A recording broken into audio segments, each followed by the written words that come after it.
So, you probably heard about Robusta sometime in your life. The dark, bitter, low-quality coffee. Or is it really?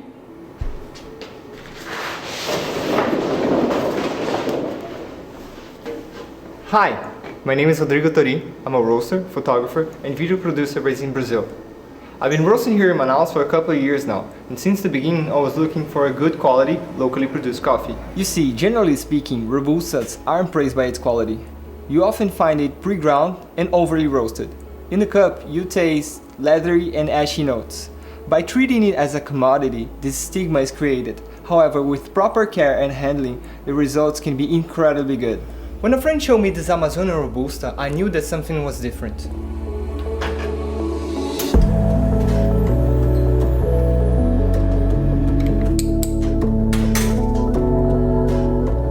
The espresso is balanced, with nice sweetness and a touch of acidity. Much different than I was used to. But at the same time, James has just posted this guest creator takeover, so I thought, yeah, this is it. So I pitched the idea to investigate further and oh my god, he approved!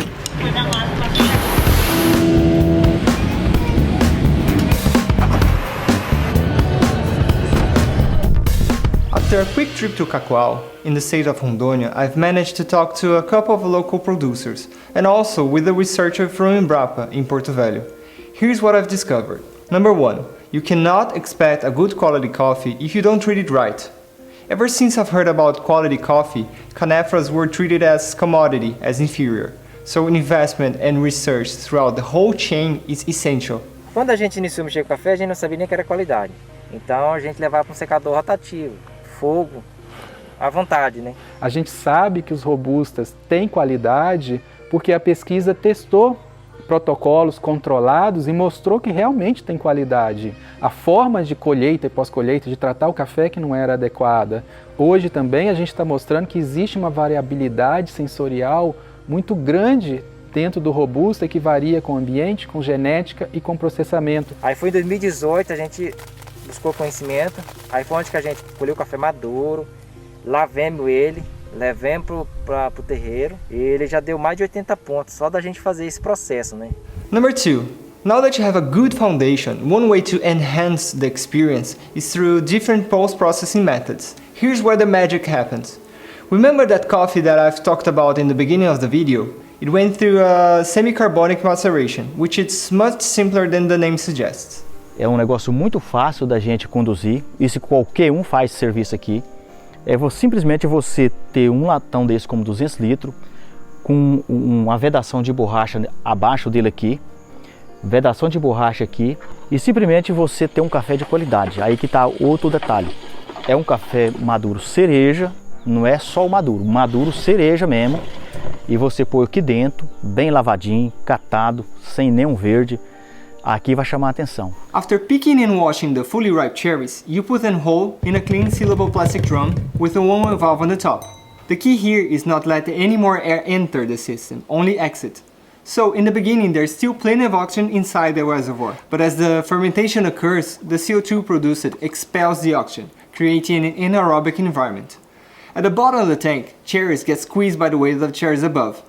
In the top layer of the tank, cherries get only fermented. This mixture of processes creates complex flavors, bringing more acidity, herbal and fruity notes. However, it's important to don't overdo it. Controlling the temperature and the time of fermentation is crucial here. Also, opening the lid in the middle of the process is a no-go. Over-fermented coffees are very unpleasant, and that's why it's super important to follow the protocols. Se você tem uma colheita bem feita com material que já tem um teor de açúcar diferenciado, de carboidratos, de sólidos solúveis, com certeza esses novos processos podem ajudar a aprimorar o que você já tem. So, by implementing a simple process with simple tools, producers in the middle of the Amazon forest and anywhere in the world now have another way of presenting their coffee with high added value.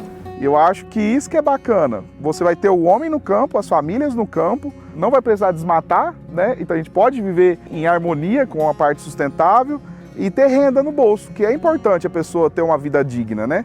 By investing in quality and post-processing, we'll ensure the preservation of the Amazon because there's no need to deforest.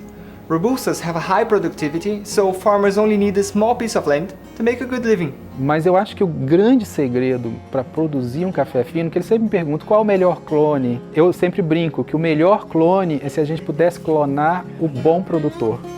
Esse é o melhor clone, porque assim, quando você tem um produtor que faz todo o processo com responsabilidade social, com responsabilidade ambiental e principalmente com amor, é realmente a chave para você produzir um café de qualidade. I'll be interested in hearing your thoughts though. Is there a place for a good quality, nicely produced Robusta in the world? Or is it just nonsense? The future should be 100% Arabica. Is fermenting bad? Let me know your thoughts down in the comments below. In my opinion, I think very well controlled fermentation processes should definitely be widespread throughout the country, especially because there's still so much for us to discover in terms of potential for Brazilian coffees. What is happening right now, especially with producers in Espírito Santo producing Conilon and in Rondônia producing Robustas, is that they woke up for quality and they are make some experiments, and the results, I'm just in awe with beautiful coffees that I'm trying so far. Do I love Caneforas? No, I don't. Do I love the fact that we can push quality harder with them? Yes, I do. And that's actually why we have one of them here at the Coffee Lab. We roast a very good lot of Conilon, which is the varietal here in Brazil. It's washed, it's fruity, it's weird compared to Arabicas. And I like the fact that this Canefora doesn't try to be Arabica.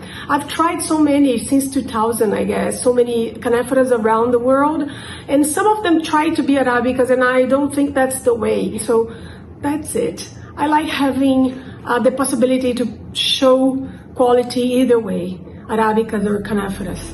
If this is just the beginning, I'm thrilled with what the future holds. If more and more consumers and producers seek quality, not only we're going to taste and experience awesome coffees, but also we will ensure the preservation of these ecosystems and have a huge impact in the life of these people.